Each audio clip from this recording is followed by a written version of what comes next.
খাগড়াছড়ির বনাঞ্চলে দেখা মিলছে বিপন্ন মুখপোড়া হনুমান, লজ্জাপতি বানর, সাম্বার হরিণ, লাল উড়ান্ত কাঠবিড়ালির মতো দুর্লভ প্রাণী। দখল উজাড়ে পরও বনে বসবাস ৫ শতাধিক প্রাণীর।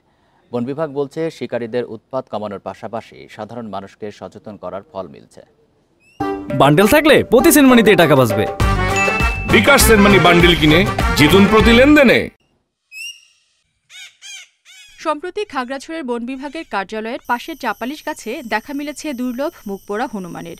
সহজলভ্য খাবার ও শিকারীদের উৎপাত না থাকায় এই এলাকায় ইদানিং দেখা মিলছে বিলুপ্তপ্রায় এ প্রজাতির। এছাড়াও জেলার বিভিন্ন বনে দেখা মিলছে লজ্জাপতি বানর, মায়া হরিণ, লাল উড়ন্ত কাঠ, দাগি প্যাঁচার মতো দুর্লভ প্রজাতি সহ ৫ শতাধিক প্রজাতির প্রাণী। আমরা আলুটিলা রিসাংজরনা স্থায়ী বাসিন্দা।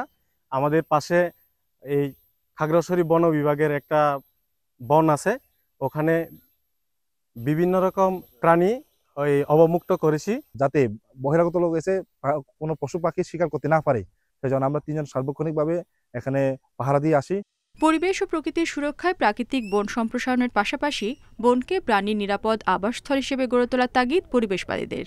আমাদের যে প্রাকৃতিক বন থাকে তার সাথে পানি থাকবে সুরক্ষিত, এবং বন জঙ্গল যে গাছপালা সবগুলো সুরক্ষিত থাকবে।